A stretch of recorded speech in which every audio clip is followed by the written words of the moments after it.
ഹരേ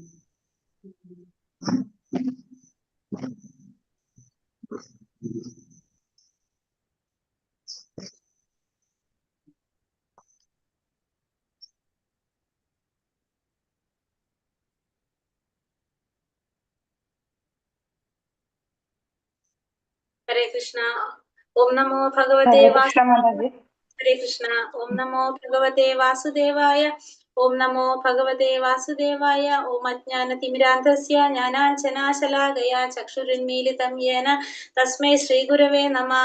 നമോ വിഷ്ണുപാദായ കൃഷ്ണപ്രേഷ്ഠായ ഭൂതലേ ശ്രീമതേ ഭക്തിവേദാന്ത സ്വാമിനിതി നാമിനേ.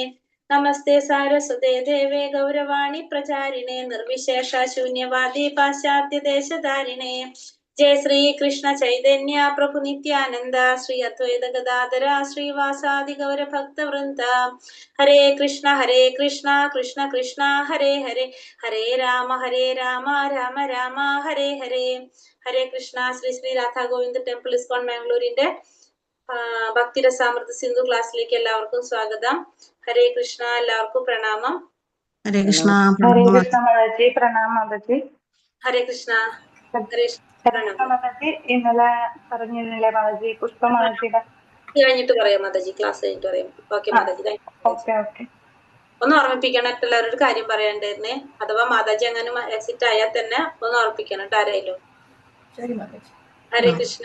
ഇപ്പൊ അധ്യായം 16 സ്വാത്മചോദിത ഭക്തിയെ കുറിച്ച് അല്പം കൂടി. ഇപ്പൊ നമ്മള് എന്തിനെ കുറിച്ചാ പറഞ്ഞുകൊണ്ടിരിക്കുന്നുണ്ടായിരുന്നു? ഇപ്പൊ സ്വാത്മചോദിതമായിട്ടുള്ള ഭക്തിയുടെ സേവനത്തെ കുറിച്ചാണ് പറയുന്നുണ്ടായിരുന്നത് അല്ലെ. നമുക്ക് എന്താണ് സ്വാത്മചോദിതമായ ഭക്തിയുടെ സേവനം എന്ന് പറഞ്ഞാല്?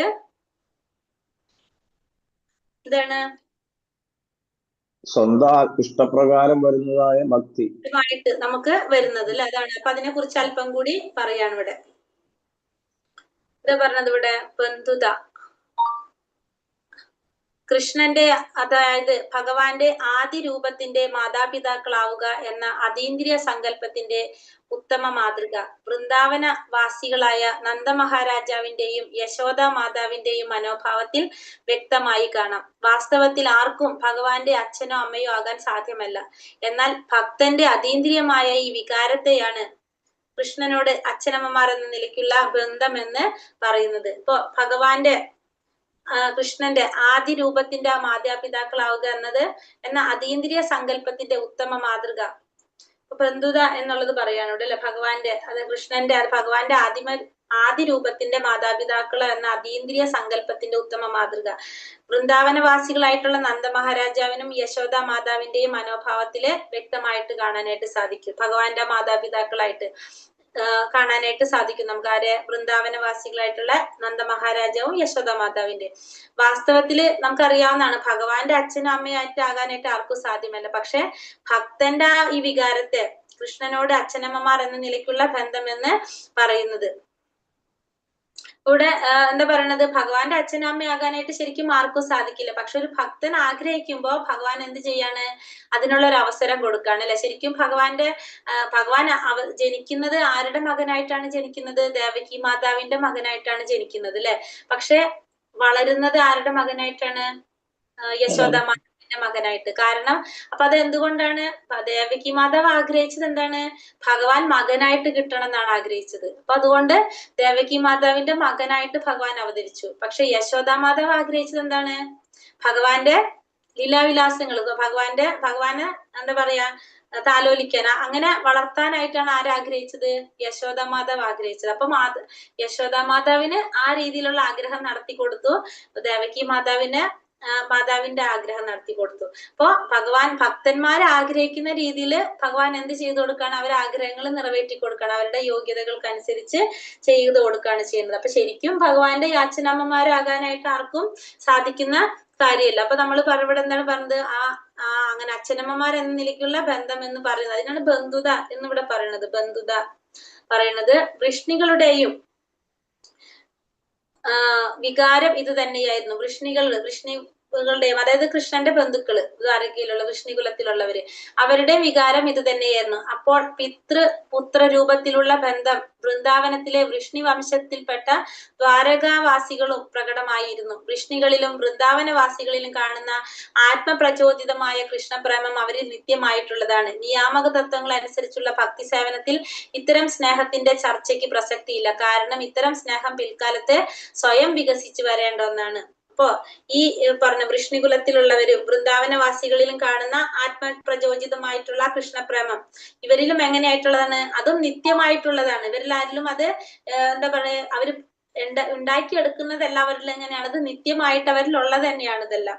വൃന്ദാവനവാസികളും പിന്നെ വൃഷ്ണികുലത്തിലുള്ളവരുടെ നിയാമക തത്വങ്ങൾക്കനുസരിച്ചുള്ള ഭക്തി സേവനത്തിൽ ഇത്തരം സ്നേഹത്തിന്റെ ചർച്ച പ്രസക്തിയില്ല. കാരണം ഈ ഇത്തരം സ്നേഹം പിൻകാലത്ത് സ്വയം വികസിച്ച് വരേണ്ട ഒന്നാണ്. അപ്പൊ ഇത് എന്താണ് പറഞ്ഞ നിയാമക തത്വങ്ങൾ അനുസരിച്ചുള്ള സ്നേഹത്തിന് ഇവിടെ പ്രസക്തി വരുന്നില്ല. കാരണം ഈ സ്നേഹം എന്താണ്? അത് പിൽക്കാലത്ത് വികസിച്ച് വരേണ്ട ഒന്നാണത്. പിന്നെ അത് പതുക്കെ വികസിച്ച് വരേണ്ട ഒന്നാണത്. പക്ഷെ വൃന്ദാവനവാസികളും വൃഷ്ണികുലത്തിലുള്ളവരുടെ പ്രേമം എങ്ങനെയാണ്? അത് അവരില് നിത്യമായിട്ട് ഉള്ളതാണ്.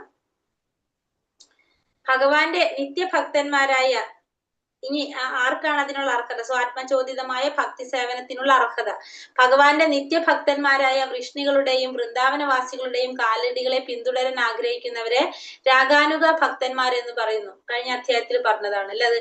എന്ന് വെച്ചാൽ ഇവർ ഇത്തരം ഭക്തന്മാരുടെ പൂർണ്ണത നേടാൻ ശ്രമിക്കുന്നു എന്നർത്ഥം. രാഗാനുഗ ഭക്തന്മാർ ഭക്തി സേവനത്തിന്റെ നിയാമക തത്വങ്ങളെ കർശനമായി പാലിക്കുന്നില്ല. പരാപേക്ഷ ഇല്ലാതെ തന്നെ ഇവർ നാരദൻ, യശോദ തുടങ്ങിയ ഭക്തജനങ്ങളോട് ആകൃഷ്ടരായി അനൈച്ഛികമായി തന്നെ അവരുടെ കാലടികളെ പിന്തുടരുകയാണ്. ഏതെങ്കിലും ഒരു നിശ്ചിത ഭക്തനെ പോലെ ആയിത്തീരാനുള്ള അഭിലാഷം ഇവരിൽ ക്രമേണ വികസിച്ചു വരുന്നു. ഈ പ്രവർത്തനത്തെയാണ് രാഗാനുഗം എന്ന് വിളിക്കുന്നത്. അപ്പൊ രാഗാനുഗ ഭക്തന്മാര് എന്ന് പറയുന്നവര് എന്താ പറഞ്ഞ ഭഗവാന്റെ നിത്യഭക്തന്മാരായിട്ടുള്ള വൃഷ്ണികുലത്തിലുള്ളവരും വൃന്ദാവനവാസികളുടെയും കാലടികളെ പിന്തുടരാൻ ആഗ്രഹിക്കുന്നവരാണ് ആര്? രാഗാനുഗ ഭക്തന്മാരെന്ന് പറയുന്നത്. ഇവര് എന്താണ് പറയുന്നത്? ഇവര് ഭക്തി സേവനത്തിന്റെ നിയാമക തത്വങ്ങൾ അവർ കർശനമായിട്ട് പാലിക്കുന്നില്ല. പക്ഷെ അവര് മറ്റൊരാളും നിർബന്ധിക്കാതെ തന്നെ ഇപ്പൊ നാരദ മഹർഷിയുടെ അല്ലെങ്കിൽ യശോദാദേവിയുടെ അങ്ങനെയുള്ള ഭക്തജനങ്ങളിൽ ആകർഷകരായിട്ട് അവരുടെ കാലടികൾ പിന്തുടരുകയാണ് ചെയ്യുന്നത്. ഏതെങ്കിലും ഒരു നിശ്ചിത ഭക്തനായി പോലെ ആയി തീരാനുള്ള അവരുടെ അഭിലാഷം ക്രമേണ വികസിച്ച് എത്തുക. ആ ഒരു പ്രവർത്തനത്തെ രാഗാനുഗം എന്ന് പറഞ്ഞാൽ വൃന്ദാവനവാസികളെ പോലെ ആകാൻ ശ്രമിക്കുക. അതല്ലെങ്കിൽ ഇപ്പൊ നമ്മൾ പറയാം അതാണ് രാഗാനുഗം എന്ന് പറയുന്നത് അല്ലെ. ആരെങ്കിലെയും പോലെ നമ്മൾ ആകാണ് ചെയ്യുന്നത്. അത്തരത്തിലുള്ള പ്രവർത്തനത്തെയാണ് നമ്മൾ എന്ന് പറയുന്നത് രാഗാനുഗം എന്ന് പറയുന്നത്. പക്ഷെ ഇവർക്കൊന്നും എന്തില്ല? നിയാമക തത്വങ്ങളെ കുറിച്ച് കർശനമായിട്ട് പാലിക്കുന്നില്ല ഇവരൊന്നും. കാരണം ഇവർക്ക് അതിന്റെ ഒന്നും ആവശ്യമില്ല. കാരണം അവര് എങ്ങനെയാണ്? അവര് സ്വന്തമായിട്ട് തന്നെ വരുന്നവരാണ്, ഭക്തിയിലേക്ക് വരുന്നവരാണ്. അവര് ഇങ്ങനെയുള്ള ഭക്തന്മാരോട് ആകൃഷ്ടരായിട്ട് അവരുടെ കാലടികൾ പാടുകളെ പിന്തുടർന്ന് അത് സ്വന്തമായിട്ട് തന്നെ അവരതിൽ പിന്തുടർന്ന് പോകുന്നതാണ് ഇവര്. ഭൗതിക മാലിന്യങ്ങളിൽ നിന്നും മുക്തി നേടിയില്ലെങ്കിൽ വ്രജമണ്ഡല വിവാസികളുടെ കാലടികളെ പിന്തുടരാനുള്ള ഉത്സാഹം ഒരാളിൽ ഉണ്ടാവില്ലെന്ന കാര്യം മറക്കരുത്. അപ്പൊ ഈ വൃന്ദാവനവാസികളെ പിന്തുടരണമെങ്കിൽ നമുക്ക് വെറുതെ ചെയ്യാൻ സാധിക്കില്ല. നമ്മൾ എങ്ങനെയായിരിക്കണം? നമ്മൾ ഭക്തരായിരിക്കണം, പരിശുദ്ധ ഭക്തരായിരിക്കണം. കാരണം ഭൗതിക മാലിന്യങ്ങൾ ഉണ്ടെങ്കിൽ നമുക്ക് അതിന് സാധിക്കില്ല. ആ ഉത്സാഹം ഒരാളിൽ ഉണ്ടാവണമെങ്കിൽ അവരെങ്ങനെയായിരിക്കണം? ഭൗതികമായിട്ടുള്ള മാലിന്യങ്ങളിൽ നിന്നും മുക്തി നേടിയവരായിരിക്കണം. ഭക്തി സേവനത്തിന്റെ നിയാമക തത്വങ്ങൾ പാലിക്കുന്നതിൽ അനർത്ഥ നിവർത്തി എന്നൊരു ഘട്ടമുണ്ട്. നമുക്കറിയാലേ ഭക്തിയുടെ തലങ്ങള് ഏതൊക്കെയാണ്? ഭക്തിയുടെ തലങ്ങള് ഓർമ്മയുണ്ടോ? ശ്രദ്ധ, സാധുസംഗ, ഭജനക്രിയ, അനർത്ഥ നിവർത്തി, നിഷ്ഠ, രുചി, ആസക്തി, ഭാവം, പ്രേമം. ഓർമ്മ വന്നോ? അതില് അനർത്ഥ നിവർത്തി എന്നൊരു ഘട്ടം നമ്മൾ പറയുന്നുണ്ട് അല്ലെ. ആ അനർത്ഥ നിവർത്തി എന്ന് പറയുന്നത് എന്താണ്? എല്ലാവിധ ഭൗതിക മാലിന്യങ്ങളുടെയും തിരോധാനം എന്നാണ് അർത്ഥാക്കുന്നത്. അപ്പൊ അനർത്ഥ നിവർത്തി എത്തിക്കഴിഞ്ഞാൽ അതായത് ഭൗതികമായിട്ടുള്ള എല്ലാ മാലിന്യങ്ങളിൽ നിന്നും നമുക്ക് എന്ത് കിട്ടുക? മുക്തി കിട്ടുക. അപ്പോഴാണ് അതിനാണ് അനർത്ഥ നിവർത്തി എന്ന് പറയുന്നത്. ഭക്തിയുതമായ പ്രേമത്തെ പലരും അനുകരിക്കുന്നതായി കാണാം. എന്നാൽ യഥാർത്ഥത്തിൽ അവർ അനർത്ഥത്തിൽ നിന്നും നിവർത്തരായിട്ടില്ലായിരിക്കും. അപ്പൊ അനർത്ഥ നിവർത്തിയിലെത്തിയാൽ മാത്രമേ നമുക്ക് ഏതവസ്ഥയിൽ എത്തുന്നുള്ളൂ? ഭൗതികമായിട്ടുള്ള എല്ലാ മാലിന്യങ്ങളിൽ നിന്ന് നമ്മൾ മുക്തി നേടുന്നുള്ളൂ. പക്ഷെ ചില കാര്യങ്ങൾ എന്താ പറയുന്നത്, ഭക്തിതമായ പ്രേമത്തെ പലരും അനുകരിക്കുന്നതായിട്ട് കാണാൻ സാധിക്കും. എന്നാൽ എങ്ങനെയായിരിക്കും അവര്? യഥാർത്ഥത്തിൽ അവർ അനർത്ഥത്തിൽ നിന്നും നിവർത്തരായിട്ടില്ലായിരിക്കും. അപ്പൊ അവർക്ക് എന്ത് വന്നിട്ടുണ്ടാവണമെന്നില്ല? അനർത്ഥ നിവർത്തി വന്നവരായിരിക്കണം എന്നില്ല. പക്ഷെ അനർത്ഥ നിവർത്തി സ്റ്റേജ് കഴിഞ്ഞാൽ മാത്രമാണ് ആര് സാധിക്കുന്നത്? സ്വാത്മമായിട്ടുള്ള ആ എന്ത് വരുന്നത്, സ്വാത്മചോദിതമായിട്ടുള്ള ഭക്തി വരുന്നത് ആ ഒരു അവസ്ഥയിൽ എത്തുമ്പോഴായിരിക്കും, അല്ലാതെ വരില്ല. അതായത് വൃന്ദാവനവാസികളെ പറയുമ്പോൾ അവരെന്താണ്, ഓൾറെഡി അവരെങ്ങനെയുള്ളവരായിരിക്കും? ഭൗതിക മാലിന്യങ്ങളിൽ നിന്ന് മുക്തി നേടിയവരായിരിക്കും. അതായത് അനർത്ഥ നിവർത്തി കഴിഞ്ഞവരായിരിക്കും ഇവര്. അവർക്കാണ് ഒരു എന്ത് വരുന്നത്? ഈ ഉത്സാഹം വരുന്നത്. അതായത് ദുശീലങ്ങളിൽ നിന്ന് മുക്തരായിട്ടുണ്ടാവില്ല ചില ഭക്തമന്യന്മാർ എന്നല്ലേ?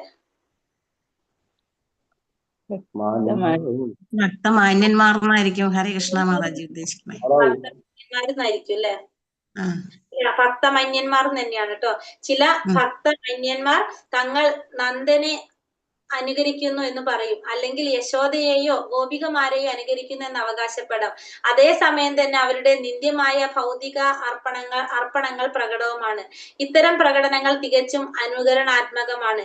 അവയ്ക്ക് യാതൊരു മൂല്യവുമില്ല. ഗോപികമാരുടെ പ്രേമസങ്കല്പങ്ങളിൽ സ്വയം ആകർഷനാകുമ്പോൾ ഒരുവന്റെ സ്വഭാവത്തിൽ ഭൗതിക മാലിന്യങ്ങളുടെ സ്പർശം പോലും ഉണ്ടായിരിക്കുകയില്ല. ഗോപികമാരുടെ പ്രേമസങ്കല്പങ്ങളിൽ സ്വയം ആകർഷനാകുമ്പോൾ ഒരുവന്റെ സ്വഭാവത്തിൽ ഭൗതിക മാലിന്യങ്ങളുടെ സ്പർശം പോലും ഉണ്ടായിരിക്കില്ല. ഇപ്പൊ എന്താ പറയണത്? ദുശീലങ്ങളിൽ നിന്ന് അനർത്ഥ നിവർത്തിയിൽ എത്തിയിട്ടില്ല എന്ന് വെച്ചാൽ ദുശീലങ്ങളൊന്നും മാറിയിട്ടുണ്ടാവില്ല. ചില ഭക്തമന്യന്മാരെന്താണ്, തങ്ങള് നന്ദനെ പോലെ അനുകരിക്കുന്നു, നന്ദ മഹാരാജാവിനെ പോലെ അനുകരിക്കും, യശോദ മാതാവിനെ പോലെ അല്ലെങ്കിൽ ഗോപികമാരെ പോലെ അനുകരിക്കുന്നു എന്ന് അവകാശപ്പെടാം. പക്ഷെ അതേസമയം അവരെങ്ങനെയായിരിക്കും? നിന്ദ്യരുമായിരിക്കാം. അങ്ങനത്തെ പ്രകടനങ്ങൾ അവർ ചെയ്യുന്നുണ്ടാകാം. ഇത്തരം പ്രകടനങ്ങൾ തികച്ചും അനുകരണാത്മകവുമായിരിക്കും. അവയ്ക്ക് യാതൊരു മൂല്യവും ഉണ്ടാവില്ല. അപ്പോ ഗോപികമാരുടെ പ്രേമസങ്കല്പത്തില് സ്വയം ആകൃഷ്ടനാകണമെങ്കിൽ അവരുടെ സ്വഭാവം എങ്ങനെയായിരിക്കണം? അവർക്കൊരിക്കലും അവര് ഭൗതിക മാലിന്യങ്ങളിൽ നിന്ന് തികച്ചും മുക്തരായിരിക്കും. അതായത് അതിന്റെ ഒരു സ്പർശം പോലും ഉണ്ടാവില്ല ഭൗതിക മാലിന്യത്തിന്റെ. അങ്ങനെയുള്ളവർക്ക് മാത്രമാണ് എവിടേക്ക് സാധിക്കുന്നത്? ആ ഗോപികമാരുടെ പ്രേമസങ്കല്പ ഭാവങ്ങളിൽ ആകൃഷ്ടരാകാനായിട്ട് സാധിക്കുന്നത്. അങ്ങനെ വരുമ്പോൾ തുടക്കത്തിൽ മതഗ്രന്ഥങ്ങളുടെയും ആത്മീയ ആചാര്യന്മാരുടെയും അനുശാസനങ്ങളുടെയും അടിസ്ഥാനത്തിൽ എല്ലാവരും ഭക്തി സേവനത്തിൽ നിയാമക തത്വങ്ങളെ കർശനമായി അനുസരിക്കണം. ഭൗതിക മാലിന്യങ്ങളിൽ നിന്നുള്ള വിമോചനങ്ങൾക്ക് ശേഷം മാത്രമേ ഒരുവൻ വൃന്ദാവനത്തിലെ ഭക്തജനങ്ങളുടെ കാലടികളെ പിന്തുടരാൻ ആഗ്രഹിക്കാവൂ. അപ്പോ നമ്മൾ എന്ത് ചെയ്യണം? ആദ്യം തന്നെ നിയാമക തത്വങ്ങള് കർശനമായിട്ട് അനുസരിക്കേണ്ടതാണ്. ഒരു ആചാര്യന്റെ നിയന്ത്രണത്തിലോ അങ്ങനെ അങ്ങനെ ഒരു എന്ത് ചെയ്യണം? അല്ലെങ്കിൽ ഒരു മതഗ്രന്ഥങ്ങൾ ആത്മീയ ആചാര്യന്റെ അല്ലെങ്കിൽ അടിസ്ഥാനത്തിൽ നമ്മൾ എന്ത് ചെയ്യണം? നിയാമക തത്വങ്ങളെല്ലാം കർശനമായി അനുസരിച്ച് ഭൗതികമായിട്ടുള്ള മാലിന്യങ്ങളിൽ നിന്ന് മോചനം നേടിയതിനു ശേഷം മാത്രമേ നമുക്ക് എന്ത് പാടുള്ളൂ? വൃന്ദാവനത്തിലെ ഭക്തജനങ്ങളുടെ കാലടികളെ പിന്തുടരാനായിട്ട് നമ്മൾ ആഗ്രഹിക്കാൻ തന്നെ പാടുള്ളൂ. പൂർണ്ണത പ്രാപിച്ചാൽ പോലും കൃഷ്ണാവബോധത്തിലേറെ പുരോഗമിച്ചവനും ഭക്തി സേവനത്തിൽ നിരന്തരനായിരിക്കുന്നവനുമായ ഭക്തൻ ഒരിക്കലും അത് പ്രകടമാക്കരുത്. അപ്പൊ പൂർണ്ണത പ്രാപിച്ചാൽ പോലും കൃഷ്ണാവബോധത്തിൽ ഏറെ പുരോഗമിച്ചവൻ ഭക്തി സേവനത്തിൽ നിരന്തരനായിരിക്കുന്നവനും ഭക്തിക്കുന്നവനായിട്ടൊരു ഭക്തൻ ഒരിക്കലും എന്ത് ചെയ്യാൻ പാടില്ല? ഇത് പ്രകടമാക്കാൻ പാടില്ല. എന്ന് വെച്ച് കഴിഞ്ഞാല് ഭൗതിക ശരീരം നിലനിൽക്കുന്നിടത്തോളം കാലം ഒരു പ്രാരംഭ ഭക്തനെ പോലെ തുടരണമെന്ന് സാരപ്പോ പൂർണ്ണത പ്രാപിച്ചു സാക്ഷാത്കാരം നേടിയിട്ടുണ്ടെങ്കിൽ പോലും ആ ഭക്തൻ അതൊരിക്കലും പ്രകടമാക്കാൻ പാടില്ല. സാധാരണ ഒരു പ്രാരംഭ ഭക്തനെ പോലെ ആയിരിക്കണം തുടരേണ്ടത്.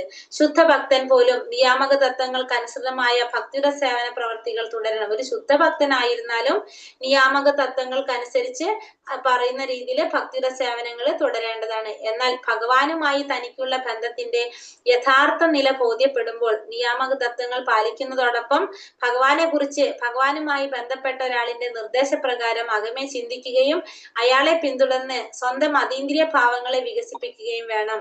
മാത്രമല്ല അയാൾ എന്ത് ചെയ്തിരിക്കണം? നിയാമക തത്വങ്ങൾക്കനുസരിച്ച് ഭക്തിയുടെ സേവന പ്രവൃത്തികൾ തുടർന്നു കൊണ്ടുപോകണം. ഒരു ശുദ്ധ ഭക്തൻ ഭഗവാനുമായിട്ട് തനിക്കുള്ള ബന്ധത്തിന്റെ യഥാർത്ഥ നില വ്യക്തിക്ക് ബോധ്യപ്പെടുമ്പോ നിയാമക തത്വങ്ങൾ പാലിക്കുകയും വേണം. ഒപ്പം തന്നെ എന്ത് വേണം? ഭഗവാനുമായിട്ട് ബന്ധപ്പെട്ട ഒരു ആചാര്യന്റെ നിർദ്ദേശപ്രകാരം ചിന്തിക്കുകയും ആ വ്യക്തിയെ ആചാര്യനെ പിന്തുടർന്നുകൊണ്ട് സ്വന്തം അതീന്ദ്രിയ ഭാവങ്ങളെ വികസിപ്പിക്കുകയും ചെയ്യണം. അപ്പൊ സ്വന്തം അതീന്ദ്രിയ ഭാവങ്ങളെ വികസിപ്പിക്കാന്ന് വെച്ചാൽ നമ്മൾ എന്ത് ചെയ്യണം? നമ്മൾ ഭഗവാനോട് കൂടുതൽ അടുക്കുക. കാരണം ഭഗവാനെ കുറിച്ച് കൂടുതൽ മനസ്സിലാക്കും തോറും നമ്മൾ ഭഗവത് സേവനം ചെയ്തുകൊണ്ടേയിരിക്കും.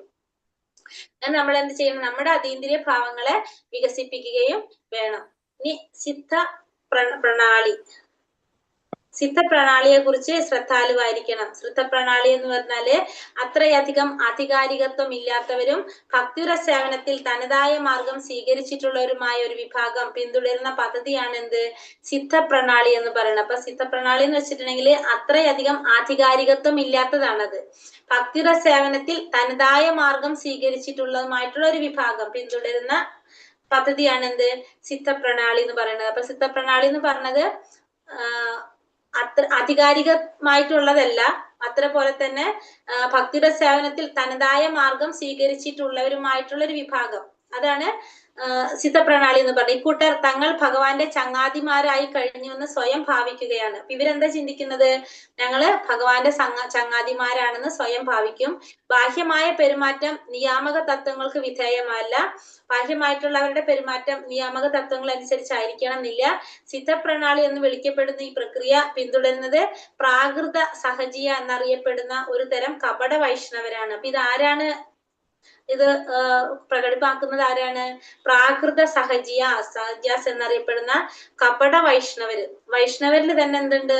കപട വൈഷ്ണവരുണ്ടാവും. ആ കപട വൈഷ്ണവരാണ് എന്ത് ചെയ്യുന്നത്? ഇത്തരത്തിലുള്ള പെരുമാറ്റം പറയുന്നത്, അല്ലെങ്കിൽ ഇത്തരത്തിലുള്ള പാത പിന്തുടർന്നു പോകുന്നവരാണ് സിദ്ധപ്രണാളി എന്ന് പറയുന്നവരാണ്. രൂപഗോസ്വാമിയുടെ അഭിപ്രായത്തിൽ ഇത്തരം പ്രവർത്തനങ്ങൾ അംഗീകൃത ഭക്തി സേവനത്തിന് അലോസരം ഉണ്ടാക്കുന്നതാണ്. അപ്പൊ രൂപഗോസ്വാമി പറയുന്നത് എന്താണ്? ഇത് ഭക്തി സേവനത്തിന് അലോസരം ഉണ്ടാക്കുക. അപ്പൊ നമുക്ക് ഇവരെ കണ്ടാൽ നമുക്കൊന്നും മനസ്സിലാവില്ല. ഇവരെങ്ങനെയാണ്? വൈഷ്ണവര് തന്നെയാണ് ഇവര്, പക്ഷെ അവരെങ്ങനെയാണ്? കപട വൈഷ്ണവരാണ്. പ്രാകൃത സഹജീര എന്നറിയപ്പെടുന്ന ഒരു തരം കപട വൈഷ്ണവരാണ്. ഇപ്പൊ നമ്മളെല്ലാവരും വൈഷ്ണവരാണ്, ഇപ്പൊ ഇവരും വൈഷ്ണവരാണ്. പക്ഷെ ഇവരെന്താ പറയണത്? സിദ്ധപ്രണാളി എന്ന് പറയുമ്പോ ആധികാരിത്വം ഇല്ലാത്തതാണ്. ഭക്തിയുടെ സേവനത്തില് അവരുടേതായ മാർഗം സ്വീകരിച്ചവരായിരിക്കും. നമുക്ക് പറഞ്ഞു ഭക്തിയുടെ സേവനത്തിൽ നമ്മൾ പറഞ്ഞിരിക്കുന്ന നിയാമക തത്വങ്ങളൊന്നും പാലിക്കാതെ അവരുടേതായ രീതിയിലുള്ള മാർഗം സ്വീകരിച്ചവരാണ്. അവരാണ് സിദ്ധപ്രണാളി എന്ന് പറയുന്നത്. ഇവര് പ്രാകൃത സഹജിയാസ് എന്ന പേരിൽ അറിയപ്പെടുന്നു, കപട വൈഷ്ണവരാണ്. രൂപഗോസ്വാമി പറയുന്നത് എന്താണിത്? ഭക്തി സേവനത്തിന് അലോസരം ഉണ്ടാക്കുന്നതാണ് ഇത്തരത്തിലുള്ള പ്രവർത്തനങ്ങൾ.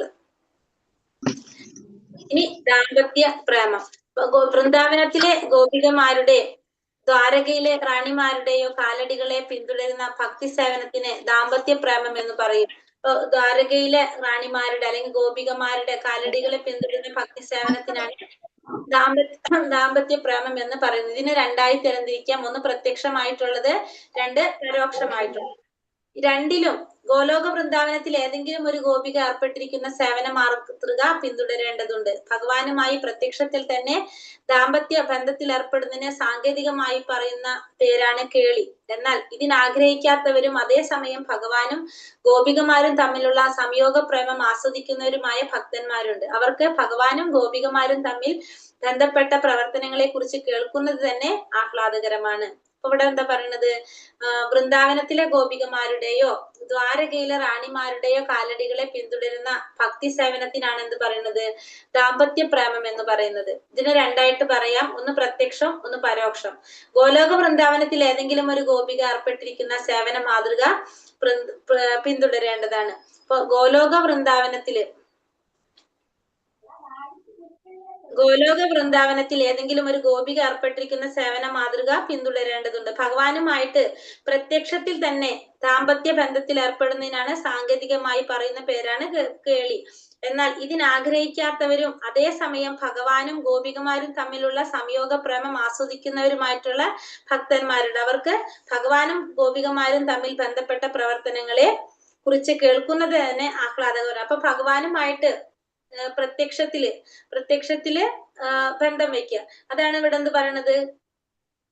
ഗോപികമാരുടെ പ്രേമത്തെ കുറിച്ച് പറയുന്നത്. അപ്പൊ അതിനാണ് നമ്മൾ സാങ്കേതികമായിട്ട് പറയുന്ന ഒരു പേരാണ് എന്ത്?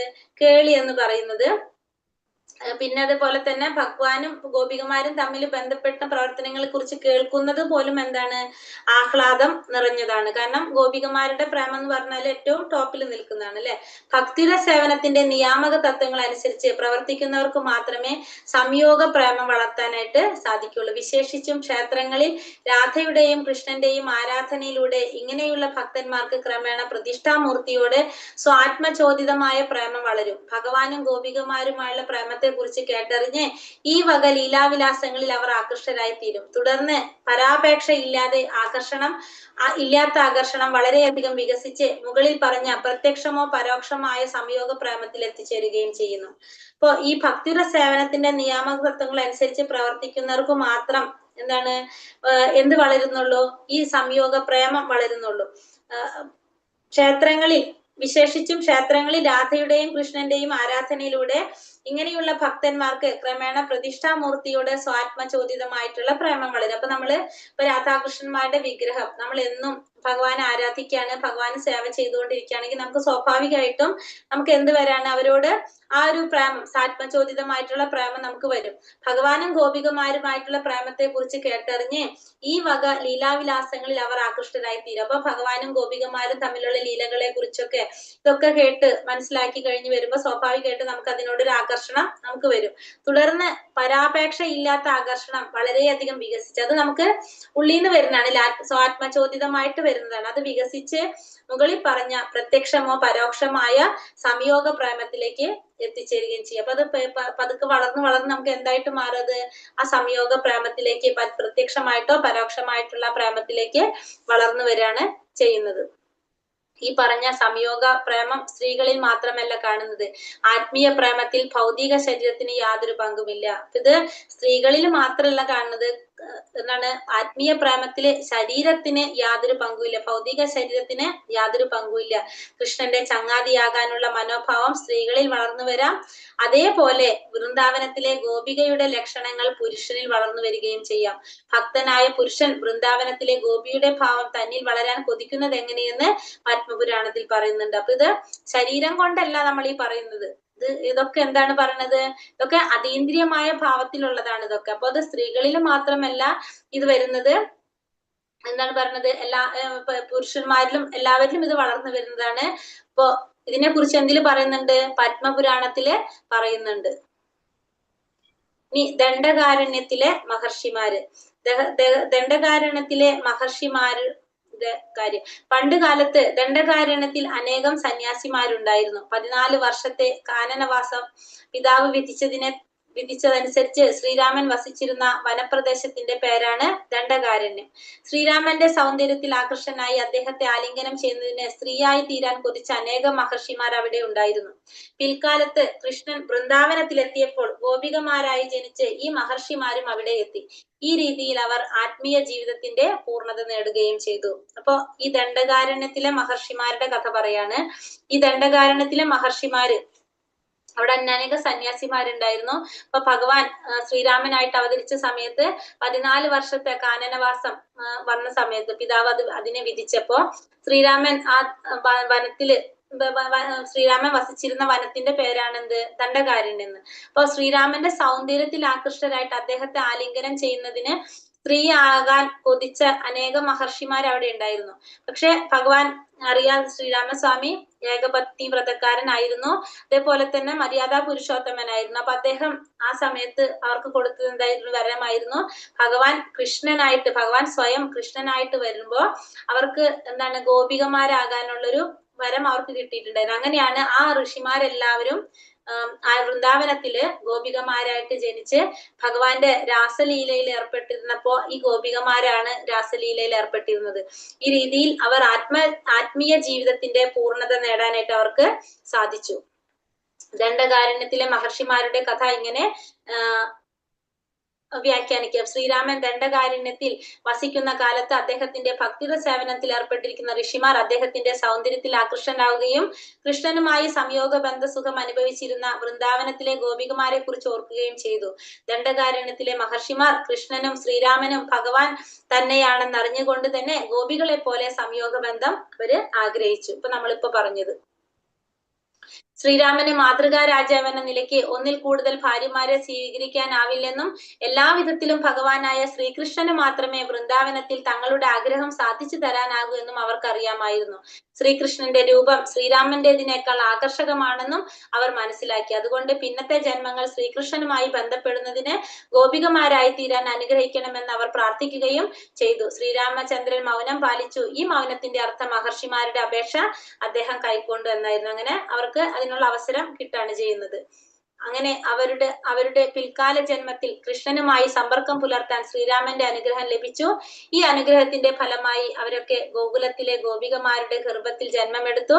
അങ്ങനെ ആ കാലഘട്ടത്തിൽ ഗോകുല വൃന്ദാവനത്തിൽ സന്നിഹിതരായിരുന്ന കൃഷ്ണനുമായുള്ള ചങ്ങാത്തത്തിന് അവർ ആഗ്രഹിച്ച പ്രകാരം അവസരമുണ്ടായി. കൃഷ്ണനുമായി സംയോഗ ബന്ധത്തിൽ ഏർപ്പെടാൻ പാകത്തിൽ അതീന്ദ്രിയ വികാരം സൃഷ്ടിച്ച് മനുഷ്യരൂപത്തിലുള്ള ജന്മം പൂർണ്ണമാക്കി തീർക്കാൻ അവർക്ക് സാധിക്കുകയും ചെയ്തു. അങ്ങനെ ഗോലോക വൃന്ദാവനത്തിലെ ഗോപികമാരായിട്ട് അവര് ജന്മം കൊള്ളാണ് ചെയ്യുന്നത്. ദാമ്പത്യ ബന്ധത്തിന് രണ്ട് ഉൾപിരിവുകൊണ്ട് ഭാര്യ ഭർത്താക്കന്മാരുടെ രൂപത്തിലും കാമുകൻ രൂപത്തിലും. ഭാര്യയുടെ രൂപത്തിൽ കൃഷ്ണനുമായുള്ള സംയോഗ ബന്ധം വളർത്തുന്നവർ ദ്വാരകയിൽ എത്തിപ്പെടും. അവിടെ ഭക്തൻ കൃഷ്ണന്റെ റാണിയായി തീരും. കാമുകന്റെ രൂപത്തിൽ സംയോഗ ബന്ധം വളർത്തുന്നവർ ഗോപികമാരുമായി ബന്ധപ്പെട്ട് കൃഷ്ണനുമായുള്ള സ്നേഹബന്ധം ആസ്വദിക്കാൻ ഗോലോക വൃന്ദാവനത്തിലെത്തും. ഗോപിയുടെയോ റാണിയുടെയോ മട്ടിലുള്ള ഈ സംയോഗ ബന്ധം സ്ത്രീകൾക്കു മാത്രമുള്ളതല്ലെന്നുള്ളത് ശ്രദ്ധിക്കേണ്ട കാര്യമാണ്. ദണ്ഡകാരണ്യത്തിലെ ഋഷിമാരുടെ കാര്യത്തിൽ എന്ന പോലെ പുരുഷന്മാർക്കും ഈ ബന്ധം വികസിപ്പിക്കാവുന്നതാണ്. അപ്പോ ഈ ഭഗവാനുമായിട്ട് ബന്ധം ആഗ്രഹിക്കുന്നവര് ഒന്നുകിൽ ഭാര്യ ഭർത്താക്കന്മാരുടെ രീതിയിലാകാം, കാമുകന്മാരുടെ രീതിയിലാകാം. അപ്പൊ ഭാര്യ ഭർത്താക്കന്മാരുടെ രീതിയിലാണെങ്കിൽ എന്താണ്, ദ്വാരകയിലേക്കാണ് അവരുടെ ആഗ്രഹം പൂർത്തീകരിക്കാനായിട്ട് ദ്വാരകയിലേക്കാണ് പോകുന്നത്. ഭഗവാൻ ദ്വാരകാധീശനായിട്ട് ഭാര്യമാരോടൊത്ത് വസിക്കുന്നത് ദ്വാരകയിലാണ്. അതല്ല കാമുകന്മാരുടെ രൂപത്തിലാണെങ്കിൽ എവിടേക്ക് പോകും? വൃന്ദാവനത്തിൽ പോകും. ഗോപികമാരുടെ മട്ടിലുള്ള ആ ഒരു ബന്ധം അവർക്ക് സാധിക്കാനായിട്ട് അവിടെ സാധിക്കും. അപ്പൊ ഇത് ശ്രദ്ധിക്കേണ്ട ഒരു കാര്യം എന്താണ് അവിടെ പറയുന്നത്? ഇത് സ്ത്രീകൾക്ക് മാത്രമല്ല പറയുന്നത്. അതാണ് പറയുന്നത്, ദണ്ഡകാരണ്യത്തിലെ ഋഷിമാരുടെ കാര്യത്തിൽ എന്ന പോലെ പുരുഷന്മാർക്കും ഈ ബന്ധം വികസിപ്പിക്കാവുന്നതാണ്. സംയോഗ ബന്ധം ആഗ്രഹിക്കുകയും ഗോപികമാരുടെ കാലടികളെ പിന്തുടരാതിരിക്കുകയും ചെയ്യുന്നയാൾ ഭഗവാനുമായുള്ള സമ്പർക്കത്തിനായി ദ്വാരകയിൽ പ്രതിഷ്ഠിക്കപ്പെടുകയും ചെയ്യും. അപ്പൊ അല്ലാത്തവര് ദ്വാരകയിലായിരിക്കും അവര് വരുന്നത്. ദ്വാരകയിൽ പ്രതിഷ്ഠിക്കപ്പെടുകയും ചെയ്യാണ് ചെയ്യുന്നത്. ഇനി പിതൃഭാവം അല്ലെങ്കിൽ സുഹൃത് ഭാവം. പിതൃഭാവത്തിലോ സുഹൃത് ഭാവത്തിലോ കൃഷ്ണനിലേക്ക് ആകർഷിക്കപ്പെടുന്ന ഭക്തന്മാർ നന്ദ മഹാരാജാവിന്റെയോ സുബലന്റെയോ കാലടികൾ പിന്തുടരണം. നന്ദൻ ശ്രീകൃഷ്ണന്റെ വളർത്തച്ഛനാണ്. വ്രജഭൂമിയിൽ കൃഷ്ണന്റെ ഏറ്റവും ഉറ്റ സുഹൃത്താണ് ആര്? സുബലൻ. ഒന്നുകിൽ സുബലന്റെ അല്ലെങ്കിൽ നന്ദ മഹാരാജാവിന്റെ കാലടികളാണ് ഇവര് പിന്തുടരേണ്ടത്. ഭഗവാന്റെ പിതാവോ സുഹൃത്തോ ആയിത്തീരുന്ന കാര്യത്തിൽ രണ്ട് മാർഗങ്ങളുണ്ട്. പ്രത്യക്ഷത്തിൽ തന്നെ ഭഗവാന്റെ പിതാവാകാൻ ശ്രമിക്കുക എന്നതാണ് ഒന്ന്. മറ്റൊന്ന് നന്ദനെ പോലെ കൃഷ്ണന്റെ പിതാവായി തീരുക എന്ന ആദർശം വെച്ച് പുലർത്തുകയാണ്. ഇതിൽ ആദ്യത്തേത് പൊതുവെ സ്വീകരിക്കപ്പെടുന്നില്ല. അത്തരം ഒരു സ്ഥിതിവിശേഷം നിർവ്യക്തികവാദികളുടെ കാര്യത്തിൽ ദുഷിച്ചു പോയെന്ന് വരാം. മായാവാദികൾ, അതായത് അദ്വൈതവാദികൾ തങ്ങൾ തന്നെ കൃഷ്ണനാണെന്ന് കരുതുന്നു. അക്കണക്കിന് ഒരാൾ സ്വയം നന്ദമഹാരാജാവാണെന്ന് കരുതാൻ തുടങ്ങിയാൽ അവരുടെ പിതൃസ്നേഹം മായാവാദ ദർശനം കൊണ്ട് കളങ്കിതമായിരിക്കും. അപ്പോ പിതാവായിട്ട് സുഹൃത്തായിട്ട് ഇരുന്ന കാര്യത്തിൽ രണ്ട് മാർഗം. ഒന്നെന്താണ്? ഭഗവാന്റെ പ്രത്യക്ഷത്തിൽ തന്നെ പിതാവാകാൻ ശ്രമിക്കുക. മറ്റൊന്ന് നന്ദമഹാരാജാവിനെ പോലെ പിതാവായി തീരുക. രണ്ടാമത്തത്. ആദ്യത്തേത് പൊതുവെ സ്വീകരിക്കപ്പെടുന്നില്ല. കാരണം ഭഗവാന്റെ പിതാവാകാനായിട്ട് പ്രത്യക്ഷത്തിൽ തന്നെ നമുക്ക് സാധിക്കില്ല. പിന്നെന്താണ്? രണ്ടാമത്തേത്. ഒന്നാമത്തത് പൊതുവെ സ്വീകരിക്കപ്പെടുന്നില്ല. അത്തരം ഒരു സ്ഥിതിവിശേഷം നിർവ്യക്തികവാദികളുടെ കാര്യത്തിൽ ദുഷിച്ചു പോയെന്ന് വരാം.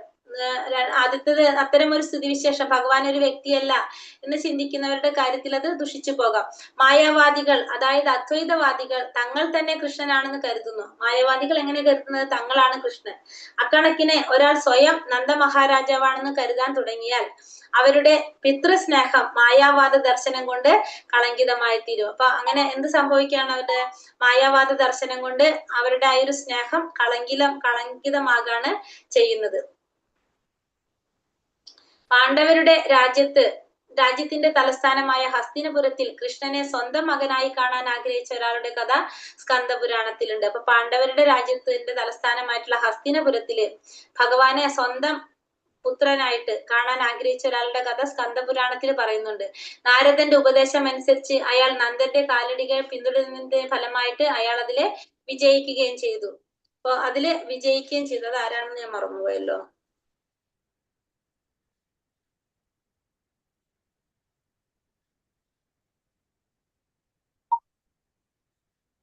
ഞാൻ നോക്കിയിട്ട് പറയട്ടെ അതാരാണെന്ന് എനിക്ക് ഓർമ്മ വരുന്നില്ല.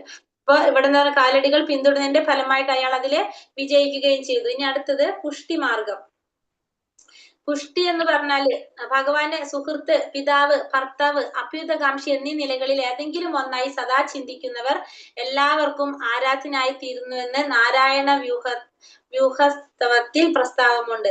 സ്വാത്മചോദിതമായ ഈ കൃഷ്ണപ്രേമം കൃഷ്ണന്റെയോ ഏതെങ്കിലും പുഷ്ടിമാർഗം ഇവിടെ തുടങ്ങിയിട്ടില്ല കേട്ടോ.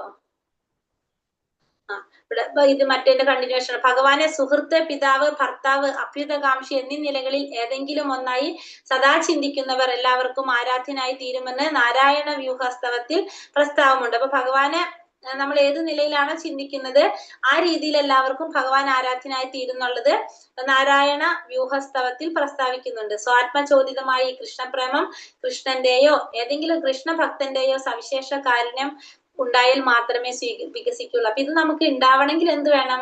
ഒന്നുകിൽ ഭഗവാന്റെ അല്ലെങ്കിൽ ഭഗവാന്റെ ശുദ്ധ ഭക്തന്മാരുടെ ഒരു കാരുണ്യം ഉണ്ടെങ്കിൽ മാത്രമേ നമ്മളിൽ ഇത് വരുന്നുള്ളൂ, നമ്മൾ ഇത് വികസിക്കുന്നുള്ളൂ. ഭഗവാനെ ഇപ്പൊ സുഹൃത്തായിട്ടും ഭർത്താവായിട്ടും പിതാവായിട്ടും അഭ്യുതകാംക്ഷിയായിട്ടും ഒക്കെ നമുക്ക് ചിന്തിക്കാൻ സാധിക്കണമെങ്കിൽ, നമുക്കത് ആരാധിക്കാൻ സാധിക്കണമെങ്കിൽ ഒന്നുകിൽ ഭഗവാന്റെ അല്ലെങ്കിൽ ഭഗവാന്റെ ഭക്തന്മാരുടെ കാരുണ്യം ആവശ്യമാണ് നമുക്ക്. പുഷ്ടിമാർഗം, ഭക്തിയുടെ സേവനത്തിന്റെ ഈ പ്രക്രിയക്ക് പുഷ്ടിമാർഗം എന്ന് പറയുന്നു. പുഷ്ടി എന്ന് പറഞ്ഞാൽ പോഷണം, മാർഗം എന്ന് പറഞ്ഞാൽ വഴി. ഇത്തരം മനോഭാവത്തിന്റെ വികസനം ഏറ്റവും ഉന്നത ശ്രേണിയിലുള്ള ഭക്തി സേവനത്തെ പുഷ്ടിപ്പെടുത്തുന്നു. അതുകൊണ്ടാണ് അതിനെ പോഷണത്തിന്റെ പാത അഥവാ പുഷ്ടിമാർഗം എന്ന് വിളിക്കുന്നത്. അപ്പൊ പുഷ്ടിമാർഗം എന്ന് പറയുന്നത് എന്താണ്? സ്വാത്മചോദിതമായ കൃഷ്ണപ്രേമം കൃഷ്ണന്റെയോ ഏതെങ്കിലും കൃഷ്ണ ഭക്തന്റെയോ സവിശേഷ കാരുണ്യം കൊണ്ട് മാത്രമേ വികസിക്കുന്നുള്ളൂ. അപ്പൊ ഭക്തിയുടെ സേവനത്തിന്റെ ഈ പ്രക്രിയക്കാണ് എന്ത് പറയുന്നത്? പുഷ്ടിമാർഗം എന്ന് പറയുന്നത്. പുഷ്ടി എന്ന് പറഞ്ഞാല് പോഷണം, മാർഗം എന്ന് പറഞ്ഞാൽ വഴി. ഇത്തരം മനോഭാവത്തിന്റെ വികസനം ഏറ്റവും ഉന്നത ശ്രേണിയിലുള്ള ഭക്തി സേവനത്തെ പുഷ്ടിപ്പെടുത്തുന്നു. അപ്പൊ ഇത് എന്ത് ചെയ്യാണ്? ഭക്തി സേവനത്തെ പുഷ്ടിപ്പെടുത്താണ് ചെയ്യുന്നത്. ഈ ഭക്തി സേവനം പുഷ്ടിപ്പെടുത്തുന്നതാണ് ഇത്തരം മനോഭാവത്തിലുള്ള വികസനം. ഉന്നത ശ്രേണിയിലുള്ള ഭക്തി സേവനം എന്ന് വെച്ച് കഴിഞ്ഞാൽ ആ പ്രേമഭക്തി, ആ ഭാവഭക്തി, പ്രേമഭക്തി അതിനെ പുഷ്ടിപ്പെടുത്താണ് ചെയ്യുന്നത്. വൈഷ്ണവ മതത്തിലെ വിഷ്ണു സ്വാമി വിഭാഗത്തിൻ്റെതായ വല്ലഭ സമ്പ്രദായം കൃഷ്ണനെ ആരാധിക്കുന്നത് പുഷ്ടിമാർഗത്തിലാണ്. ഗുജറാത്തികൾ പൊതുവെ പുഷ്ടിമാർഗത്തിന്റെ കീഴിൽ ബാലകൃഷ്ണ ഭാവത്തിലാണ് കൃഷ്ണനെ ആരാധിക്കുന്നത്. അപ്പൊ പുഷ്ടിമാർഗത്തില് പറയുന്ന വെച്ചിട്ടുണ്ടെങ്കിൽ നമുക്ക് സ്വാത്മചോദിതമായിട്ട് വരുന്ന പ്രേമമാണ്. അതൊന്നില്ലെങ്കിൽ ഭഗവാന്റെ അല്ലെങ്കിൽ ഭഗവാന്റെ ഭക്തന്മാരുടെ കാരുണ്യം കൊണ്ട് ഉണ്ടാകുന്നതാണ്. അതിനാണ് പുഷ്ടിമാർഗം എന്ന് പറയുന്നത്. അത് നമ്മളിവിടെ പറയുകയാണെങ്കിൽ ഗുജറാത്തികള് പൊതുവെ പുഷ്ടിമാർഗത്തില് ഭഗവാന്റെ ബാലകൃഷ്ണ ഭാവത്തിലാണ് അവര് ഭഗവാനെ ആരാധിക്കുന്നത്. പിന്നെ വല്ലഭ സമ്പ്രദായത്തിലുള്ളവര് കൃഷ്ണനെ ആരാധിക്കുന്നത് എങ്ങനെയാണ്? അവര് പുഷ്ടിമാർഗത്തിലാണ് ആരാധിക്കുന്നത്. ഹരേ കൃഷ്ണ കൃഷ്ണ കൃഷ്ണ ഹരേ ഹരേ, ഹരേ രാമ രാമ രാമ ഹരേ ഹരേ. വഞ്ചകൽപതരൂപേശ്ച കൃപാ സിന്ധോഭ്യവച പതിതാനാം പാവനേഭ്യോ വൈഷ്ണവേഭ്യോ നമോ നമഃ. അടുത്തത് 2 പേജുള്ളൂ അല്ലെ? അതും കൂടി എടുത്തിട്ട് ക്വസ്റ്റ്യൻ നോക്കിയാൽ മതിയോ? മതി മതി.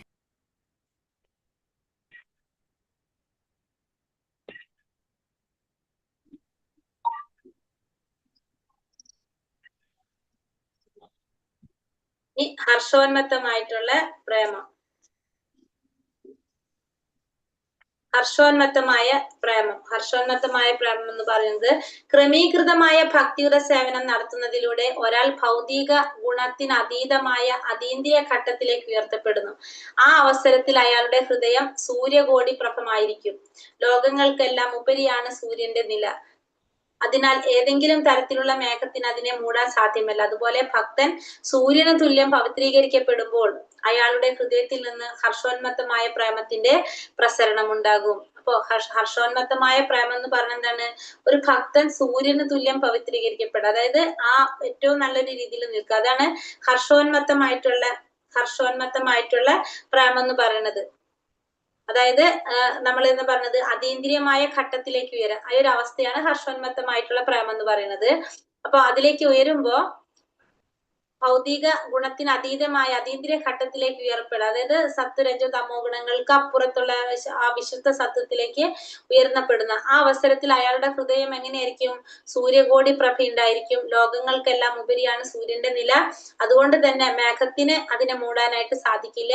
അപ്പൊ ഭക്തൻ സൂര്യന് തുല്യം പവിത്രീകരിക്കപ്പെടുമ്പോൾ അയാളുടെ ഹൃദയത്തിൽ നിന്ന് ഹർഷോന്മത്തമായിട്ടുള്ള പ്രേമത്തിന്റെ പ്രസരണം ഉണ്ടാവും. അതായത് അതീന്ദ്രിയമായിട്ടുള്ള ഘട്ടത്തിലേക്ക് ഉയരുക, അതിനെയാണ് ഹർഷോന്മത്തമായിട്ടുള്ള ഒരു പ്രേമം എന്ന് പറയുന്നത്. അത് സൂര്യപ്രകാശത്തെക്കാൾ മഹത്തരവുമായിരിക്കും. അപ്പോൾ മാത്രമാണ് കൃഷ്ണോന്മുഖമായ ആസക്തി പരിപൂർണമാകുന്നത്. അപ്പൊ അതെങ്ങനെയായിരിക്കും? അത് ഏറ്റവും മഹത്തരമായിരിക്കും, പ്രകാശത്തെക്കാൾ, സൂര്യന്റെ പ്രകാശത്തെക്കാൾ മഹത്തരമായിരിക്കും. അപ്പോൾ മാത്രമാണ് കൃഷ്ണോന്മുഖമായിട്ടുള്ള ഒരു ആസക്തി പരിപൂർണമായിട്ട് തീരുന്നത്. അപ്പോൾ പരപേക്ഷ കൂടാതെ തന്നെ ഭക്തൻ ഹർഷോന്മത്തമായ പ്രേമത്തോടെ ഭഗവാനെ സേവിക്കാൻ ഉത്സുകനായി തീരുന്നു. അപ്പോ ആ സമയമാകുമ്പോ എന്താണ്? പരാപേക്ഷ ഇല്ലാതെ, നമുക്ക് ഒരിക്കലും എന്തുണ്ടാവില്ല, വേറൊരാൾ പറയേണ്ട ആവശ്യം തന്നെ ഇല്ലാതെ തന്നെ ഭഗവാനെ പ്രേമത്തോടെ ഭഗവാനെ സേവിക്കാനായിട്ട് ഉത്സുകനായി തീരും. ഈ ഘട്ടത്തിൽ ഭക്തൻ ഉത്തമാധികാരിയുടെ, അതായത് സമ്പൂർണ്ണ ഭക്തിയുടെ വിധാനത്തിൽ എത്തുന്നു. അപ്പൊ ഈ ഘട്ടത്തില് ഭക്തൻ എന്താണ്? ആ ഉത്തമാധികാരിയുടെ ഒരവസ്ഥയിൽ ആ ലെവലിൽ എത്തിയിട്ടുണ്ടാവും. ഭക്തന് ഭൗതികമായ പ്രീതി വാത്സല്യത്തിന്റെ വിക്ഷോഭങ്ങളൊന്നുമില്ല. രാധയെയും കൃഷ്ണനെയും സേവിക്കുക എന്നതിൽ കവിഞ്ഞ് മറ്റൊരു താല്പര്യം അയാൾക്ക് ഉണ്ടാവില്ല. അപ്പൊ ഈ ഒരു അവസ്ഥയിൽ എത്തിക്കഴിഞ്ഞാൽ ആ വ്യക്തിക്ക് ഭൗതികമായിട്ടുള്ള യാതൊന്നിലും താല്പര്യം ഉണ്ടാവില്ല എന്ന് മാത്രമല്ല, ഭഗവാനെയും രാധാറാണിയെയും സേവിക്കാന്നല്ലാതെ വേറൊരു കാര്യത്തിലും താല്പര്യം ഉണ്ടാവില്ല. ആ ഒരു അവസ്ഥയിലായിരിക്കും ആരുണ്ടാവുന്നത്? ഈ ഒരു ലെവലിൽ എത്തിക്കഴിഞ്ഞാൽ ഭക്തൻ ഉണ്ടാകുന്നത്. നിയാമക തത്വങ്ങളിലൂടെയുള്ള ഭക്തി സേവനത്തിന്റെ കീഴിൽ രണ്ട് വിഭാഗങ്ങളാണുള്ളത്. ഒന്ന് പ്രവർത്തനപരമായിട്ടുള്ളതും രണ്ടാമത്തത് കാര്യക്ഷമമായിട്ടുള്ളതും. പ്രവർത്തനപരവും കാര്യക്ഷമവും. കാര്യക്ഷമം എന്ന അംശത്തിന് ഭാവം അഥവാ ഹർഷോന്മാദം എന്ന് പറയുന്നു. കാര്യക്ഷമമായിട്ടുള്ളതെന്ന് പറയുമ്പോൾ അതിന് ഭാവം അല്ലെങ്കിൽ ഹർഷോന്മാദം എന്ന് പറയുന്നു. ഭഗവാന്റെ നേരെയുള്ള വിശുദ്ധ പ്രേമത്തിന്റെ ആദ്യത്തെ ലക്ഷണമാണ് എന്ത്? ഹർഷോന്മാദം എന്ന് തന്ത്രശാസ്ത്രത്തിൽ പറയുന്നു. അപ്പോ വിശുദ്ധ പ്രേമത്തിന്റെ ആദ്യ ലക്ഷണമാണ് എന്ത്? ഹർഷോന്മാദം എന്ന് തന്ത്രശാസ്ത്രത്തിൽ പറയുന്നുണ്ട്. ആ ഘട്ടത്തിൽ കരയുകയും വിറകൊള്ളുകയും ചെയ്യുമത്രേ. എപ്പോഴും ഈ ലക്ഷണങ്ങൾ പ്രകടമാകണമെന്നില്ല, കൂടെ കൂടെ ഉണ്ടാകും. അപ്പൊ ഈ ഹർഷോന്മാദത്തിൽ എത്തിക്കഴിഞ്ഞാല് അവർ എന്താ സംഭവിക്കുന്നത്? ആ ഒരു ഘട്ടത്തിൽ നിൽക്കുന്ന ഒരു വ്യക്തിക്ക് കരച്ചിൽ വരും, അതുപോലെ തന്നെ വിറകൊള്ളും. അത് എപ്പോഴും ഉണ്ടാവണമെന്നില്ല, ചില സമയങ്ങളിൽ അത് പ്രകടമാകാനായിട്ട് സാധിക്കും. ഇപ്പൊ ചൈതന്യ മഹാപ്രഭു ജഗന്നാഥ്പുരിയിൽ വന്നപ്പോ ജഗന്നാഥനെ കണ്ടപ്പോ പെട്ടെന്ന് തന്നെ ഇതേപോലെ തന്നെയുള്ള സംഭവം ഉണ്ടായിരുന്നു നമ്മൾ പറയുന്നുണ്ടത്. അപ്പൊ അത് എല്ലാ സമയത്തും ഉണ്ടാവണമെന്നില്ല, പെട്ടെന്ന് ചില സമയങ്ങളിൽ ഉണ്ടായി പോകുന്നതാണത്. ദുർവാസാവ് അംബരീഷിനെ കഷ്ടപ്പെടുത്തിയപ്പോൾ അംബരീഷൻ കൃഷ്ണന്റെ പാദകമലങ്ങളെ ധ്യാനിച്ചു. ആ അവസരത്തിൽ അദ്ദേഹത്തിന് ശരീരത്തിൽ ചില മാറ്റങ്ങൾ അനുഭവപ്പെട്ടു. കണ്ണീർ ധാരധാരയായി ഒഴുകി. ഈ ലക്ഷണങ്ങളെല്ലാം ഹർഷോന്മാദത്തിന്റെ പ്രവർത്തനങ്ങളാണ്. ശരീരം വിറകൊള്ളുക, കണ്ണീർ പൊഴിക്കുക എന്നിവയിലൂടെ അവ ദൃശ്യമാണ്. ഹർഷോന്മാദത്തിന്റെ ഈ ബഹിർപ്രകടനത്തിന് ശേഷം അവ മനസ്സിൽ തങ്ങി നിൽക്കുന്നു. ഹർഷോന്മാദത്തിന്റെ ഈ നൈരന്തര്യത്തിനാണ് സമാധി എന്ന് പറയുന്നത്. ഗുണാനുഭോഗത്തിന്റെ ഈ ഘട്ടമാണ് പിൽക്കാലത്ത് കൃഷ്ണനുമായുള്ള പ്രേമപരമായ ഇടപാടുകൾക്ക് കാരണമായി ഭവിക്കുന്നത്. അപ്പൊ ഈ ഹർഷോന്മാദത്തിൽ എത്തിക്കഴിഞ്ഞാല് എന്താ പറഞ്ഞ അംബരീഷ് മഹാരാജാവ് ഭഗവാന്റെ പാദങ്ങളെ ധ്യാനിച്ചപ്പോ ആ അവസരത്തില് അദ്ദേഹത്തിന്റെ ശരീരത്തിൽ എന്താ പറഞ്ഞത്? മാറ്റങ്ങൾ അനുഭവപ്പെട്ടു എന്ന് പറഞ്ഞ കണ്ണീര് ധാരധാരയായിട്ട് ഒഴുകാനായിട്ട് തുടങ്ങി. അത് ഹർഷോന്മാദത്തിന്റെ ലക്ഷണമായിട്ടാണ് പറയുന്നത്. ശരീരം വിറകൊള്ളുക, കണ്ണീർ പൊഴിക്കുക ഇവ ദൃശ്യമാണ്. പിന്നെ ബാഹ്യപ്രകടനം, അത് ഈ ഹർഷോന്മാദത്തിന്റെ ഈ ബഹിർപ്രകടനത്തിന് ശേഷം അതെന്താണ്? അത് മനസ്സിലും തങ്ങി നിൽക്കും.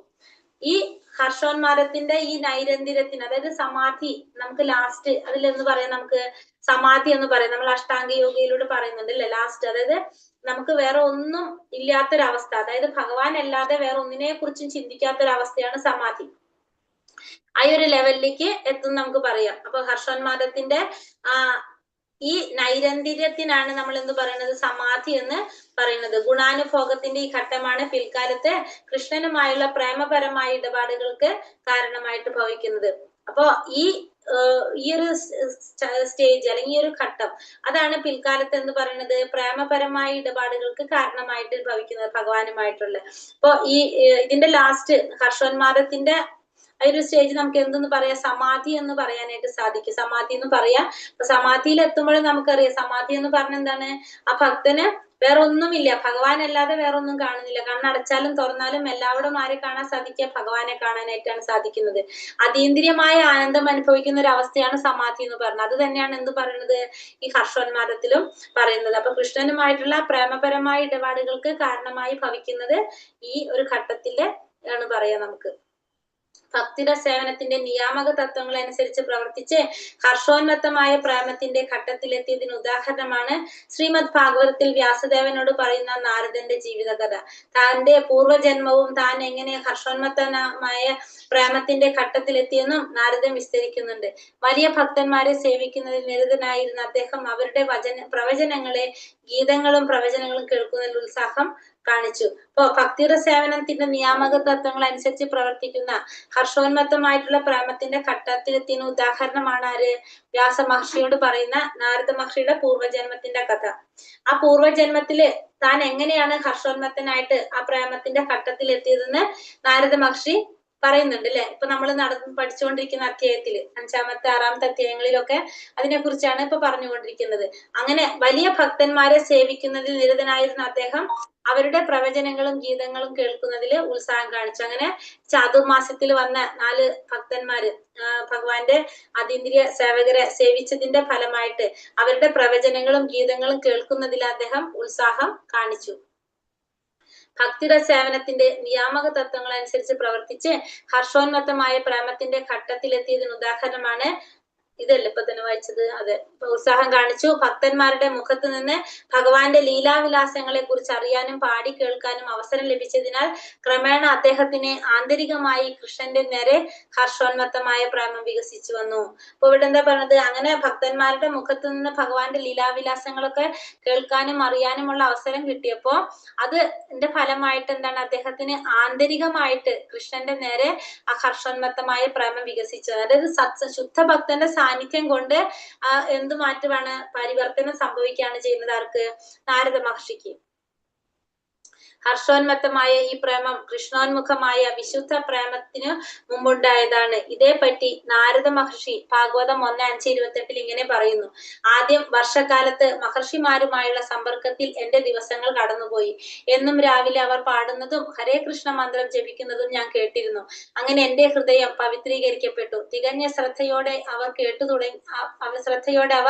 കേട്ടു തുടങ്ങിയപ്പോൾ ഭൗതികമായ അജ്ഞതയുടെയും കാമവികാരത്തിന്റെയും സ്വാധീനം അപ്രത്യക്ഷമായി. അതിന്റെ ഫലമായി ഭഗവാന് ഭക്തിയുടെ സേവനം നടത്തുന്നതിൽ എന്റെ മനസ്സുറയ്ക്കുകയും ചെയ്യും. അപ്പൊ ഭാഗവതത്തിൽ 1-ാമത്തെ സ്കന്ധത്തില് 5-ാം അധ്യായം 28-ാമത്തെ ശ്ലോകത്തിൽ പറയുന്നുണ്ട്, ആദ്യം വർഷക്കാലത്ത് ഈ 4 ചാതുർമാസത്തിലാണ് പറയുന്നത്, 4 മഹർഷിമാർക്ക്, ഈ മഹർഷിമാർക്ക് സേവനം ചെയ്തു കൊടുക്കുക. അതുപോലെ തന്നെ എന്നും രാവിലെ അവർ പാടുന്നതും ഹരേ കൃഷ്ണ മന്ത്രം ജപിക്കുന്നതും ഒക്കെ കേട്ടപ്പോ അറിയാതെ തന്നെ മഹർഷിയുടെ ഹൃദയം പവിത്രീകരിക്കപ്പെട്ടു. പൂർവ്വജന്മത്തിന്റെ കഥ പറയുന്നത്, ദാസിപുത്രനായിട്ടാണ് അദ്ദേഹം ജനിച്ചിട്ടുണ്ടായിരുന്നത്. അങ്ങനെ ദാസിപുത്രനായിരിക്കുന്ന സമയത്ത് ഇതൊക്കെ കേട്ടപ്പോ അദ്ദേഹത്തിന്റെ ഹൃദയം പവിത്രീകരിക്കപ്പെട്ടു. തികഞ്ഞ ശ്രദ്ധയോടെ അവ കേട്ടു തുടങ്ങിയപ്പോൾ ഭൗതികമായ അജ്ഞതകളെല്ലാം ഇല്ലാതാവുകയും കാമവികാരത്തിന്റെ സ്വാധീനമൊക്കെ അപ്രത്യക്ഷമാവുകയും ചെയ്തു. അതിന്റെ ഫലമായിട്ട് എന്താണ്, ഭക്തിയുടെ സേവനം ചെയ്യാനായിട്ട് അദ്ദേഹത്തിന്റെ മനസ്സ് ഉറച്ചു. സജ്ജന സമ്പർക്കം കൊണ്ട് ഹർഷോന്മത്തമായ പ്രേമം വളർത്തിയെടുക്കുന്നതിന്റെ പ്രായോഗിക മാതൃകകളാണിത്. അപ്പോൾ കാലത്തും വൈകിട്ടും ഹരേ കൃഷ്ണ മന്ത്രം ജപിക്കുന്നതിൽ നിരതരായിട്ടുള്ള ഭക്തന്മാരുമായുള്ള സമ്പർക്കം അനിവാര്യമാണെന്ന് വരുന്നു. ഇതുവഴി ഹൃദയം ശുദ്ധീകരിക്കാനും കൃഷ്ണാഭിമുഖമായി ഹർഷോന്മത്ത പ്രേമം വളർത്താനും അവസരം ലഭിക്കുന്നു. അപ്പൊ ഇവിടെ നമുക്ക് എന്താ മനസ്സിലാക്കുന്നത്, കാലത്തും വൈകിട്ടും ഹരേകൃഷ്ണ മഹാമന്ത്രം ജപിക്കുന്നതിൽ നിരതരായിട്ടുള്ള ഭക്തന്മാരുമായിട്ടുള്ള സമ്പർക്കം അനിവാര്യമാണെന്ന് നമുക്ക് മനസ്സിലാക്കാം. ആ സത്സംഗത്തിലൂടെ ഹൃദയം ശുദ്ധീകരിക്കാനും കൃഷ്ണാഭിമുഖമായിട്ട് ഹർഷോന്മത്ത പ്രേമം വളർത്താനും നമുക്ക് അവസരം ലഭിക്കുന്നു എന്നുള്ളത് നമുക്ക് മനസ്സിലാക്കാം. ഭക്തി പ്രക്രിയകൾ ഒന്നും തന്നെ ഇല്ലാതെ പെട്ടെന്ന് ഭഗവാൻ കൃഷ്ണനിൽ ഭക്തി വികസിക്കുന്നതായും കണ്ടിട്ടുണ്ട്. ആ ഭക്തിയുടെ പ്രക്രിയകളൊന്നും ഇല്ലാണ്ട് തന്നെ ഭക്തി വികസിക്കുന്നതായിട്ടും കണ്ടിട്ടുണ്ട്. ഇത് കൃഷ്ണന്റെയോ കൃഷ്ണഭക്തന്റെയോ സവിശേഷ കാരുണ്യത്തിന്റെ ഫലമാണെന്ന് മനസ്സിലാക്കണം. ഇത്തരത്തിൽ അത്തരം അഹൈതുക ഭക്തിയെ മൂന്നായി തരംതിരിക്കാം. അപ്പൊ ഭഗവാന്റെ അല്ലെങ്കിൽ ഭഗവാന്റെ ഭക്തന്റെ കാരുണ്യം കൊണ്ടാണ് അത് നമുക്ക് നടക്കുന്നത്. ഭക്തി പ്രക്രിയകളൊന്നും ഇല്ലാണ്ട് തന്നെ ഭഗവാനിൽ ഭക്തി ഉണ്ടാക്കുന്നത് അത് ഭഗവാന്റെ അല്ലെങ്കിൽ ഭഗവാന്റെ ഭക്തന്മാരുടെ കാരുണ്യം കൊണ്ടാണ് അതും നടക്കുന്നത്. ഇത്തരത്തിൽ വളരുന്ന അഹൈതുകമായ ഭക്തിയെ മൂന്നായിട്ട് നമുക്ക് തരംതിരിക്കാനായിട്ട് സാധിക്കും. ഒന്ന് നോട്ടത്തിലൂടെ, രണ്ടാമത്തത് സംഭാഷണത്തിലൂടെ, മൂന്നാമത്തത് അനുഗ്രഹത്തിലൂടെ. ഒന്നാമത്തെ എന്താണ്? നോട്ടത്തിലൂടെ. ഒരേ ഒരു നോട്ടം കൊണ്ട് ഹർഷോന്മത്തമായ പ്രേമം വളർന്നത് സ്കന്ദപുരാണത്തിൽ പറയുന്നുണ്ട്. ജാങ്കല ദേശവാസികൾ കൃഷ്ണനെ കണ്ടപ്പോൾ അദ്ദേഹത്തിൽ നിന്നും കണ്ണു പറിക്കാനാവാതെ അന്തം വിട്ടുപോയി. അപ്പോ ഒരേ ഒരു നോട്ടത്തിലൂടെ തന്നെ ഭഗവാനെ കണ്ടപ്പോ ഭഗവാനോടായൊരു ഭക്തി ഹർഷോത്തമമായിട്ടുള്ള പ്രേമം വളർന്നത് ആരാണ്? ജാങ്കലവാസികൾക്ക്. അവര് ഭഗവാനെ കണ്ടപ്പോ കണ്ണു പറിക്കാനാകാതെ അന്തം വിട്ടുപോയി എന്ന് പറയുന്നത് നോട്ടത്തിലൂടെ.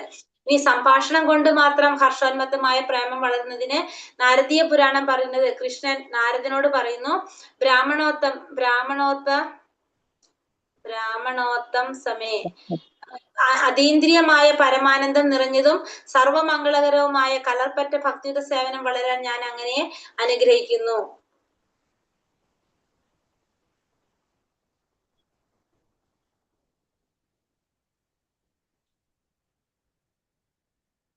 രണ്ടാമത്തത്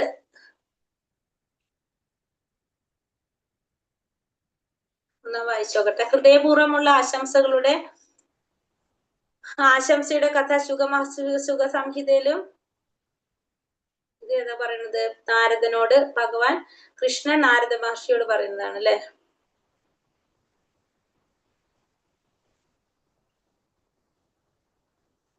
കണ്ടോ അതെവിടെയാണെന്ന്? ഹൃദയപൂർവമുള്ള ആശംസയുടെ കഥ സുഖസംഹിതയിലുണ്ട്. നാരദൻ വ്യാസദേവനോട് പറയുന്നു. നാരദൻ വ്യാസദേവനോട് പറയുന്നു. ഇവിടെ കൃഷ്ണൻ നാരദനോട് പറയുന്നു എന്നല്ല പറഞ്ഞേ. നാരദൻ വ്യാസൻ പറഞ്ഞത് അങ്ങനെയാണ്. പക്ഷെ ഇതില് കാണുന്നത് നാരദൻ വ്യാസദേവനോട് പറയുന്നു. അപ്പൊ അതിന് മുന്നേ പറയുന്നുണ്ടാവും.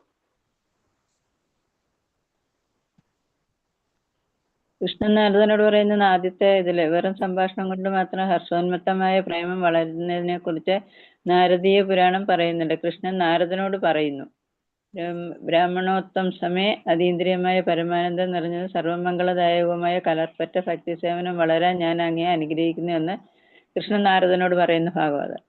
അതെവിടെയാ മാതാജി? ആദ്യത്തെ ആദ്യത്തെ 5:28 കണ്ടു. അപ്പൊ ഇവിടെ എന്താ പറയുന്നത്? കൃഷ്ണൻ നാരദനോട് പറയുന്നതാണ്, ബ്രാഹ്മണോത്തം സമേ അതീന്ദ്രിയമായ പരമാനന്ദം നിറഞ്ഞതും സർവമംഗളദായകവുമായ കലർപ്പറ്റ ഭക്തിയുടെ സേവനം വളരാൻ ഞാൻ അങ്ങയെ അനുഗ്രഹിക്കുന്നു എന്ന് പറയാണ്. ഇനി ഹൃദയപൂർവ്വമുള്ള ആശംസയുടെ കഥ സുഖസംഹിതയിലുണ്ട്. നാരദൻ വ്യാസ മഹർഷിയോട് പറയുന്നു, ഭഗവാന്റെ പരമഭക്തനായ ഒരു പുത്രൻ അങ്ങേക്കുണ്ട്. ഭക്തി സേവനത്തിന്റെ നിയാമക തത്വങ്ങളൊന്നും അനുസരിക്കാതെ തന്നെ അനവധി ജന്മങ്ങളിൽ ഭക്തി സേവനം നടത്തി കൈവരിക്കുന്ന നേട്ടങ്ങളുടെ ലക്ഷണം കൊണ്ട് അദ്ദേഹം സമ്പന്നനാണെന്ന് ഞാൻ കാണുന്നു. അപ്പോ സുഖസംഹിതയിൽ പറയുന്നുണ്ട്, നാരദൻ വ്യാസദേവനോട് പറയാണ്, നാരദ മഹർഷി വ്യാസ മഹർഷിയോട് പറയാണ്. കാരണം വ്യാസദേവന്റെ മകൻ ആരാണ്? ശുകദേവ ഗോസ്വാമി അല്ലെ. അപ്പൊ ശുകദേവ ഗോസ്വാമിയെ കുറിച്ച് ഭഗവാന്റെ പരമഭക്തനായ ഒരു പുത്രൻ അങ്ങേക്കുണ്ട്. ഭക്തി സേവനത്തിന്റെ നിയാമക തത്വങ്ങളൊന്നും അനുസരിക്കാതെ തന്നെ അനവധി ജന്മങ്ങളിൽ ഭക്തി സേവനം നടത്തി കൈവരിക്കുന്ന നേട്ടങ്ങളുടെ ലക്ഷണങ്ങൾ കൊണ്ട് അദ്ദേഹം സമ്പന്നനാണെന്ന് ഞാൻ കാണുന്നു. ഇപ്പൊ അനേകം എന്താ പറയണത് ഇവിടെ ജന്മങ്ങളില് ഭക്തി സേവനം നടത്തിയിട്ട് കൈവരിക്കുന്ന നേട്ടങ്ങളുടെ ലക്ഷണങ്ങളെല്ലാം ആരിൽ കാണാണ്? ശുകദേവ ഗോസ്വാമിയിൽ കാണുന്നുണ്ടെന്ന് നാരദ മഹർഷി വ്യാസദേവനോട് പറയുന്നുണ്ട്. ഇനി നാരദ മുനിയുടെ കാരുണ്യം. നാരദൻ യുധിഷ്ഠിരനോട് ഭാഗവതം 7:4-36 പറയുന്ന ഭാഗം കൃഷ്ണോന്മുഖമായ ഹർഷോന്മത്ത പ്രേമത്തെ പരാമർശിക്കുന്നു. രാജൻ, പ്രഹ്ലാദന്റെ സ്വഭാവം വർണ്ണിക്കുക പ്രയാസമാണ്. അദ്ദേഹത്തിൽ കൃഷ്ണോന്മുഖമായ സ്വാഭാവിക ആകർഷണം വളർന്നിരിക്കുന്നു. അദ്ദേഹത്തിന്റെ സ്വഭാവത്തെ കുറിച്ച് ഞാൻ എന്തു തന്നെ പറഞ്ഞാലും അത് പദങ്ങളുടെ ക്രമീകരണം മാത്രമേ ആകുന്നുള്ളൂ. യഥാർത്ഥ സ്വഭാവം വർണ്ണിക്കാൻ സാധ്യമല്ല. പ്രഹ്ലാദന്റെ ഹർഷോന്മത്തമായ പ്രേമം കൃഷ്ണന്റെ കാരുണ്യം മൂലമുണ്ടായതാണെന്ന് നാരദൻ സമ്മതിക്കുന്നു എന്നാണ് ഇതിന്റെ അർത്ഥം. ഇവിടെ എന്താ പറയുന്നത്? യുധിഷ്ഠിരൻ പറയുന്ന, നാരദൻ യുധിഷ്ഠിരനോട് പറയുന്ന ഭാഗം കൃഷ്ണോന്മുഖമായ ഹർഷോന്മത്ത പ്രേമത്തെ പരാമർശിക്കുന്നു. പ്രഹ്ലാദന്റെ സ്വഭാവം വർണ്ണിക്കുക പ്രയാസമാണ്. അദ്ദേഹത്തിൽ കൃഷ്ണോന്മുഖമായ സ്വാഭാവിക ആകർഷണം വളർന്നിരിക്കുന്നു.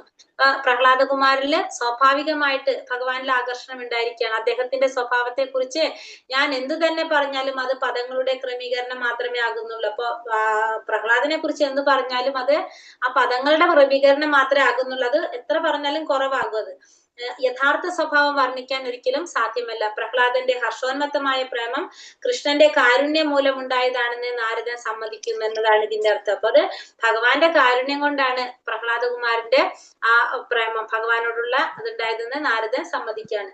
പ്രഹ്ലാദിനുണ്ടായ ഈ സ്വാഭാവിക ആകർഷണം നാരദന്റെ കാരുണ്യം മൂലമാണ്. പ്രഹ്ലാദൻ അമ്മയുടെ ഗർഭത്തിലായിരിക്കുമ്പോൾ ഭക്തിയുടെ സേവനത്തിന്റെ ശാസ്ത്രം അവർക്ക് സ്നേഹപൂർവ്വം ഉപദേശിച്ചു കൊടുത്തത് നാരദ മഹർഷിയാണ്. അപ്പൊ നാരദ മഹർഷിയുടെ കാരുണ്യം കൊണ്ടാണ് പ്രഹ്ലാദന് ഈ ഒരു അവസ്ഥയിലേക്ക് എത്താനായിട്ട് സാധിച്ചത്. കാരണം അമ്മയുടെ ഗർഭത്തിലായിരിക്കുന്ന സമയത്ത് ഭക്തിയുടെ സേവനത്തിന്റെ ശാസ്ത്രം ഉപദേശിച്ചു കൊടുത്തത് ആരാണ്? നാരദ മഹർഷിയാണ്. ഗർഭസ്ഥ ശിശുവിനും ഇതുകൊണ്ട് പ്രയോജനം ഉണ്ടാകണമെന്ന് നാരദൻ ആഗ്രഹിക്കുകയും ചെയ്തു. ഭഗവാന്റെ ആധികാരിക ഭക്തനായ നാരദൻ ശുഭം ആശംസിച്ചതിന്റെ ഫലമായി പ്രഹ്ലാദൻ മേലേക്കിടയിലുള്ള ഉത്തമ ഭക്തനായി തീർന്നു. ഇതിനാണ് സ്വാഭാവിക ആകർഷണം എന്ന് പറയുന്നത്. ഭഗവാന്റെയോ ഭക്തോത്തംസമായ നാരദന്റെയോ സവിശേഷ കാരുണ്യം മൂലമാണ് ഇതുണ്ടായത്. അപ്പൊ ഭഗവാന്റെ അല്ലെങ്കിൽ ഭഗവാന്റെ ഭക്തനായിട്ടുള്ള നാരദ മഹർഷിയുടെ കാരുണ്യം കൊണ്ടാണ് ഇപ്പൊ പ്രഹ്ലാദൻ എന്ത് സാധിച്ചത്? ആ ഉത്തമ ഭക്തനാകാനായിട്ട്, ആ ഹർഷോന്മാദമായിട്ടുള്ള ആ ഒരു ലെവലിലേക്ക് എത്താനായിട്ട്, ഭഗവാനോടുള്ള ഒരു പ്രേമത്തിലേക്ക് എത്താനായിട്ട് സാധിച്ചു. ഒരു ഉത്തമ ഭക്തനായിട്ട് തീരാനായിട്ട് സാധിച്ചത്. ഇതിനാണ് സ്വാഭാവിക ആകർഷണം എന്ന് പറയുന്നത്. കാരണം ഗർഭസ്ഥയിൽ ഇരിക്കുമ്പോ തന്നെ ആ ഭക്തിയുടെ സേവനത്തിന്റെ ശാസ്ത്രം പറഞ്ഞു കൊടുക്കുന്നത് നാരദ മഹർഷി പറഞ്ഞു കൊടുത്തു. അത് ആ ഗർഭസ്ഥ ശിശുവിനും പ്രയോജനം ഉണ്ടാകണമെന്ന് ആഗ്രഹിച്ചു കൊണ്ട് തന്നെയാണ് നാരദ മഹർഷി അത് പറഞ്ഞു കൊടുക്കുന്നത്. അപ്പൊ അതുകൊണ്ട് ഒരു ഉത്തമ ഭക്തനായിട്ട് തീരാൻ ആർക്ക് സാധിച്ചു?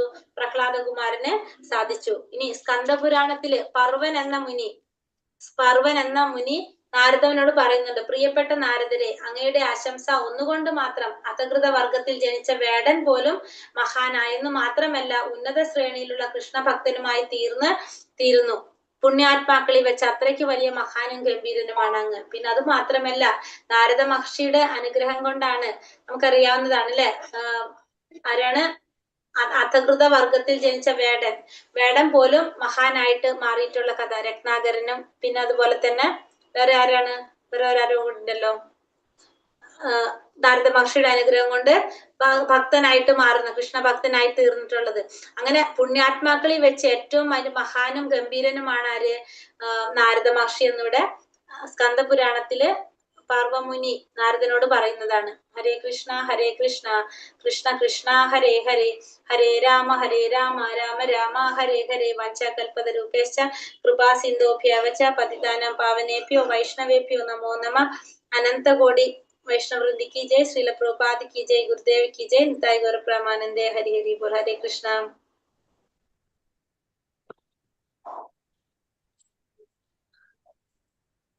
ക്വസ്റ്റ്യൻ ആൻസർ ഉണ്ടല്ലോ അല്ലെ?